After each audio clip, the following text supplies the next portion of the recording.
नमस्ते। आज के इस विश्लेषण में हम एक ऐसी टेक्निकल दुनिया में उतरने वाले हैं जिसके बिना प्लास्टिक इंडस्ट्री का कोई वजूद नहीं।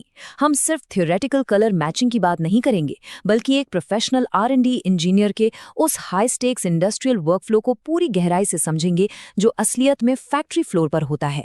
ये मास्टर बैच R&D की एक कंप्लीट गाइड है, जहां एक कच्चे सैंपल से लेकर कमर्शियल प्रोडक्शन तक के सफर को हम पूरी तरह डिकोड करने वाले हैं।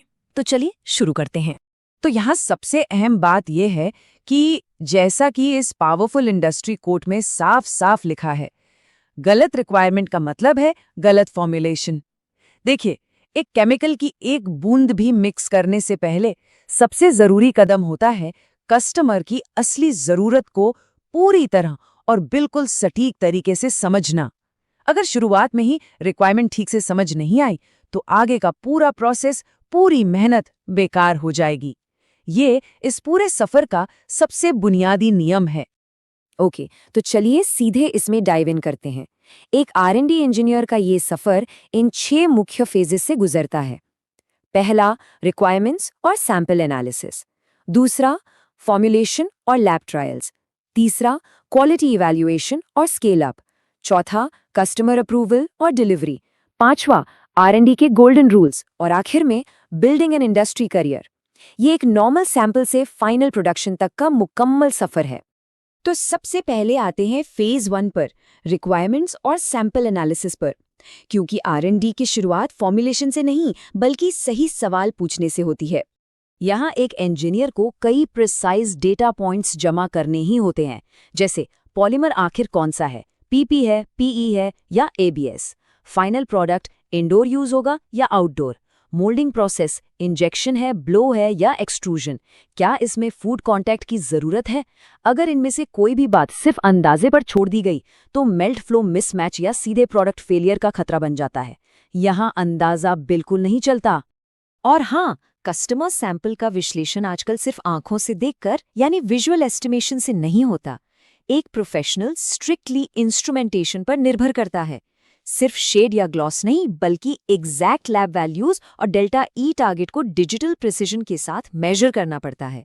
ये बिल्कुल किसी कॉम्प्लेक्स पजल को सॉल्व करने जैसा है, जहां अनजान पॉलीमर्स के लिए सप्लायर डेटा और मॉडर्न टेस्टिंग मशीन्स का सहारा लिया जाता है। अब आते हैं दूसरे फेज पर, फॉर्मुलेशन और लैब ट्रायल्स। वो स्टेज जहां थ्योरेटिकल कैलकुलेशन कच्चे माल में तब्दील होती है। यहाँ सबसे बड़ा चैलेंज है रॉ मटेरियल का चुनाव।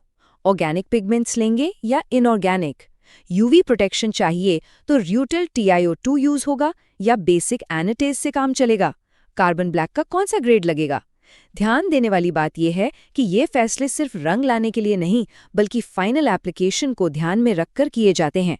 और जब इसमें यूवी स्टेबलाइजर्स या एंटीऑक्सीडेंट्स जैसे एडिटिव्स जुड़ते हैं तो इंजीनियर के लिए कॉम्प्लेक्सिटी की एक नई लेयर ऐड हो जाती है। और ये देखिए, ये ब्रिलियंटली इलस्ट्रेट करता है कि फर्स्ट लैब ट्रायल किट कितना स्ट्रक्चर्ड प्रोसेस है। शुरुआत होती है सही बेस पॉलीमर तय करने से, उसके बाद एक सटीक पिगमेंट पैकेज बनता है, फिर जरूरत के हिसाब से एडिटिव पैकेज चुना जाता है और आखिर में सही कैरियर का चुनाव होता है। इन्हीं 4 कदमों को मेथोडोलिकली फॉलो करके एक ट्रायल कंपाउंड बिल्ड किया जाता है। लेकिन वेट, अगर पहला ट्रायल फेल हो जाए तो? खैर, निराश होने की बिल्कुल जरूरत नहीं है। प्रोफेशनल R&D में पहली कोशिश में असफल होना एक बेहद आम बात है। मल्टीपल लैब ट्रायल्स और स्टैंडर्ड कंपैरिजन्स इस प्रोसेस का हिस्सा है। बार बार करेक्शंस करना और इटरेटिव मोल्डिंग से फॉर्मूला ठीक करना ही R&D इंजीनियर की सच्ची साइंस है। ये कोई मैजिक नहीं, बल्कि प्योर हार्डवर्क और लॉजिक का खेल है। चलिए अब बढ़ते हैं तीसरे फेज पर, क्वालिटी इवैल्यूएशन और स्केल अप। ये वो टर्निंग पॉइंट है जहां लैब की सफलता को फैक्ट्री की असलियत से टकराना होता है।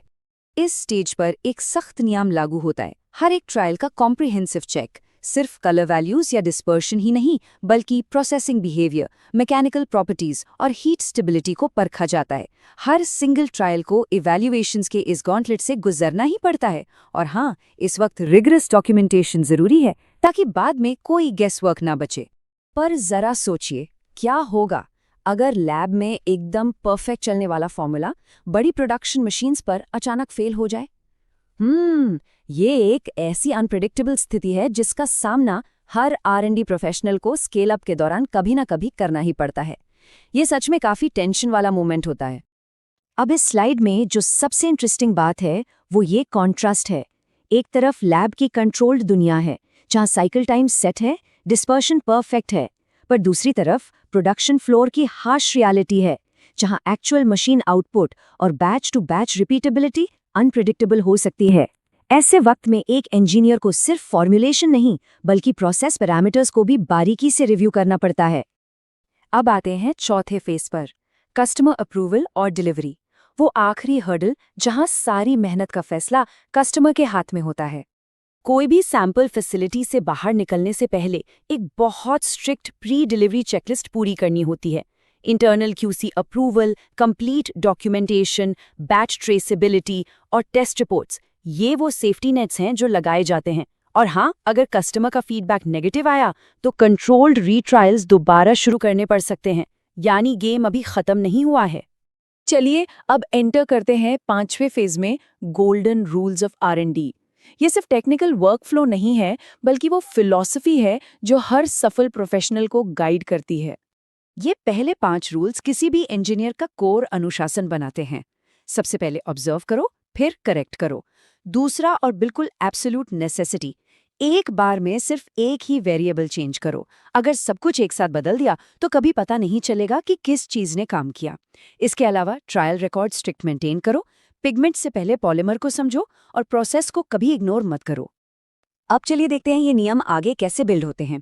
छठा नियम, अपनी आंखों से ज्यादा पक्के डेटा पर भरोसा करो। कस्टमर की रियल वर्ल्ड एप्लीकेशन को समझो, हीट स्टेबिलिटी जरूर वेरीफाई करो। और एक बहुत जरूरी बैलेंस, कॉस्ट और क्वालिटी के बीच तालमेल बिठाना, क्योंकि कमर्शियल रियलिटी को इग्नोर नहीं किया जा सकता। और आखिरी, हर रोज कुछ नया सीखो। और अब हमारे आखिरी फेज पर आते हैं, बिल्डिंग एन इंडस्ट्री करियर। इन सभी स्किल्स को एक लंबे और सफल करियर में कैसे बदला जाए, ये स्लाइड एक step by step roadmap highlight करती है। पॉलीमर बेसिक्स, पिगमेंट साइंस और कलर थ्योरी से लेकर प्रोसेसिंग, इंस्ट्रूमेंटेशन और ट्रबल शूटिंग तक, यहाँ तक कि कस्टमर हैंडलिंग और कॉस्ट ऑप्टिमाइजेशन भी इसमें शामिल हैं। यही वो खास डिसिप्लिन्स हैं जिन्हें मास्टर करके एक नोविश शुरुआती इंजीनियर असली इंडस्ट्री एक्सपर्ट बनता है। तो इस पूरे विश्लेषण को खत्म करने से पहले एक बड़ा सवाल छोड़कर जाते हैं। जब हर साल मार्केट में नए पॉलीमर्स, बेहतर पिगमेंट्स और नए एडिटिव्स आ रहे हैं, तो अगली जनरेशन के मास्टर बैच फॉर्मुलेशंस आखिर कैसे इवॉल्व होंगे? ये आखिरी विचार याद दिलाता है कि इस कॉन्स्टेंटली बदलती हुई इंडस्ट्री में नए प्रैक्टिकल एक्सपेरिमेंट्स और लगातार सीखते रहना ही आगे बढ़ने का रास्ता है। उम्मीद है इस विश्लेषण से इस फील्ड की एक बेहद क्लियर पिक्चर सामने आई होगी। अलविदा। वीडियो खत्म करने से पहले एक कहानी सुनो। ये सिर्फ एक कहानी नहीं है बल्कि हर मास्टर बैच R&D इंजीनियर की रियलिटी है। एक दिन एक कस्टमर ने कंपनी में कॉल किया, सर हमें ये एग्जैक्ट रेड सेट चाहिए, डेल्टा E 0.5 से कम होना चाहिए, पार्ट 5 साल आउटडोर चलेगा और कोई कलर फेड नहीं होना चाहिए। सेल्स टीम ने बिना सोचे बोल दिया, हो जाएगा सर, 10 दिन में सैंपल रेडी। अब प्रेशर R&D पर आ गया। R&D इंजीनियर ने सैंपल देखा और बोला, सेट बनाना मुश्किल नहीं है लेकिन कस्टमर का ट्रस्ट बनाना सबसे मुश्किल है। लैब में ट्रायल स्टार्ट हुआ, पहले फॉर्मुलेशन बना, मशीन चली, ग्रेनुल्स निकले, सबको लगा सेट परफेक्ट है। इंजेक्शन मोल्डिंग हुई और सबको चेहरा उतर गए, सेट पूरा चेंज हो गया। पैलेट में जो रेड था मोल्डेड पार्ट में ऑरेंज जैसा लग रहा था। सेल्स बोला कस्टमर कल आ रहा है, प्रोडक्शन बोला मशीन तो सही चल रही है, QC बोला डेल्टा E 2.3 आ रहा है। सब एक दूसरे को ब्लेम करने लगे लेकिन एक सीनियर R&D इंजीनियर चुप था। उसने सिर्फ एक सवाल पूछा, किसी लोट का टाइटेनियम डाइऑक्साइड यूज हुआ था? सब हैरान, सेड रेड था, फिर TiO2 का क्या रिलेशन? जब लोड चेक हुआ पता चला नए TiO2 की टिंटिंग स्ट्रेंथ पूरे लोड से अलग थे। सिर्फ एक रॉ मटेरियल की वजह से पूरी फॉर्मुलेशन का बैलेंस चेंज हो गया। नया ट्रायल हुआ, कस्टमर अप्रूव कर गया लेकिन सीनियर इंजीनियर ने सबको एक गलत बोली, मास्टर बैच बनाना पिगमेंट मिक्स करना नहीं होता। मास्टर बैच बनाना हर रॉ मटेरियल को समझना होता है। दूसरी कहानी कस्टमर कंप्लेंट। एक कंपनी हर महीने same black master batch supply करती थी। 6 महीने तक कोई कंप्लेंट नहीं आई। फिर एक दिन कस्टमर का फोन आया, सर आपका ब्लैक कलर कभी डीप ब्लैक होता है, कभी ग्रे दिखता है। क्यूसी रिपोर्ट निकाली, सब पैरामीटर पास, एमएफआई पास, एस पास, डिस्पर्सन पास, कार्बन ब्लैक परसेंटेज भी सेम, सब कंफ्यूज। एक इंजीनियर ने प्रोडक्शन एरिया में जाकर देखा। ऑपरेटर ने बैचिंग के बाद मिक्सचर सिर्फ 5 मिनट तक चलाया। एसओपी में लिखा था 12 मिनट। ऑपरेटर बोला, सर प्रोडक्शन फास्ट करना था, बस वही गलती थी। पिगमेंट प्रॉपरली प्रीमिक्स ही नहीं हुआ था। लैब में फॉर्मुलेशन परफेक्ट था, प्रोडक्शन में प्रोसेस गलत था। कस्टमर फॉर्मुलेशन को ब्लेम कर रहा था, जबकि प्रॉब्लम प्रोसेस डिसिप्लिन की थी। उस दिन कंपनी ने समझा आर&डी तब तक सक्सेसफुल नहीं होता जब तक प्रोडक्शन उस प्रोसेस को एग्जैक्टली फॉलो ना करे। तीसरी कहानी, 1 करोड़ का ऑर्डर गया। एक एक्सपोर्ट कस्टमर ने व्हाइट मास्टर बैच अप्रूव कर दिया, पायलट बैच भी पास। कमर्शियल प्रोडक्शन स्टार्ट हुई, 50 टन डिस्पैच हो गया। 2 हफ्ते बाद कंप्लेंट आई। कस्टमर ने फोटो भेजी, प्लास्टिक चेयर सनलाइट में येलो हो रही थी। कंपनी शॉक में, लैब सैंपल परफेक्ट था, कमर्शियल सैंपल फेल कैसे? इन्वेस्टिगेशन शुरू हुई, पिगमेंट, TI2 मशीन, कूलिंग सब चेक हुआ। फाइनली रीजन मिला, प्रोडक्शन ने कॉस्ट बचाने के लिए यूवी स्टेबलाइजर की क्वांटिटी 0.2% कम कर दी थी। सिर्फ 0.2%। सोचा था इतना क्या फर्क पड़ेगा, लेकिन वही 0.2% की वजह से पूरा एक्सपोर्ट ऑर्डर रिजेक्ट हो गया।